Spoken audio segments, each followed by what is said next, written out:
خوێندنەوەی عەرەبی بۆ پۆلی چارەمی بنەڕەتی لاپەڕا 75. الدرس الثالث عشر وانەی 13. في المستشفى لا نەخۆشخانە یان لە خەستەخانە. سقط الثلج في الليل الجو بارد اليوم هيوا مريض يذهب هيوا إلى المستشفى. يجلس هيوا أمام الطبيب. يفحص الطبيب هيوا ويكتب له الدواء. سقط واتا كتخواري ثلج بفر في الليل أو شو بەڵام بە کوردی نارێن کە تەخوارێ دەرێن بەفرباری کەواتە ئەو شۆ بەفرباری. الجو واتە کەش و هەوا باردون ئەلیەومە ئەوڕۆ دنیا ساردە یان ئەوڕۆ ساردە. هیوا مەریضون هیوا نەخۆشە. يذهب هیوا إلى المستشفى يذهب دەچی هیوا دەچیتە نەخۆشخانە. يجلس هيوا أمام الطبيب أمام واتە بەرامبەر هیوا بەرامبەر دکتۆر یان پزیشک دادەنیشی. يفحص الطبيب هيوا پزیشکەکە دکتۆرەکە پشکنین لۆ هیوای دەکا یان تێڕوانین لۆ هیوای دەکا. ويكتب له الدواء دەرمانی لۆ دەنووسی. دەوا واتە دەرمان. التمرين الأول أجب وەڵام بدەوە. پرسیاری یەکەم متى سقط الثلج. متى واتە کەی یان کەنجی. سقط الثلج في الليل بەشەوێ یان ئەو شەو بەفرباری. پرسیاری دووەم الجو بارد أم حار. وشەی ئەم لێرە بە واتای یا یان واتە دنیا ساردە یان گەرمە. کەش و هەوا ساردە یا گەرمە. الجو بارد دنیا ساردە.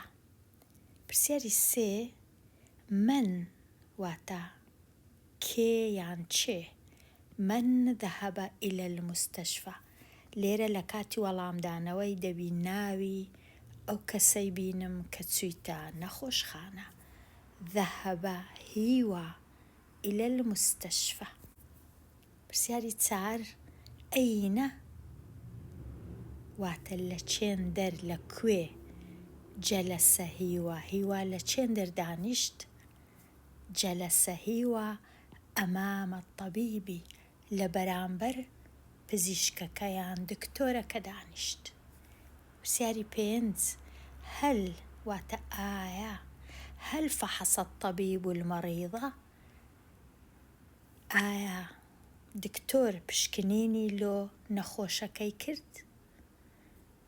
وەڵامەکە هەمیشە دەبی یان نەعەم واتە بەڵێ یان لا واتە نا.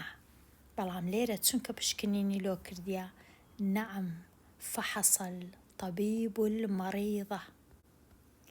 التمرين الثاني اقرأ بخینەوە. مستشفى لێرە ئەو پیتەی دوایی وەکو دەخیندرێتەوە. مستشفى مصطفى على إلى ليلى. التمرين الثالث اقرأ ثم أكمل بخینەوە دوای تەواوی بکە. پرسیاری ژمارە یەک ما اسم مدرستك. واتە ناوی خوێندنگەکەت یان قوتابخانەکەت چییە؟ ما واتە چییە؟ لێرە وەڵامەکەی ئیسم و مەدرسەتی ناوی قوتابخانەکەم، ناوەکەش لێرە دەنووسین، ناوی هەر کەسە و ناوی خوێندنگەکەی خۆی. بۆ وێنە ئازادی یان خانزاد، سەربەستی، بزانە ناوی چییە. پرسیاری دووەم، کەم واتە چەند؟ صەفەن فی مەدرسەتیکە، خوێندنگەکەت چەند پۆلی لێیە؟ هەر کەسە و بە گوێرەی خوێندنگەکەی. فی مەدرسەتی بۆ وێنە تیسع صفوفین، 9 پۆلە یان 8 صفوفین یان 6 صفوفین یان 7 صفوفین، هەر کەسە وەڵامەکەی جودایە. پرسیاری ژمارە 3، کەم واتە چەند؟ کەم سەنەتەن عومڕوکە، تەمەنت چەند ساڵە؟ سەنە واتە ساڵ، عومری بۆ وێنە 10 سەنەواتین یان 9 سەنەواتین یان 11 سەنە، بە گوێرەی ئەو کەسەی تەمەنی چەندە. پرسیاری 4، کەم قەلەمەن عیندەکە، چەند پێنووس یان چەند قەڵەمت هەیە؟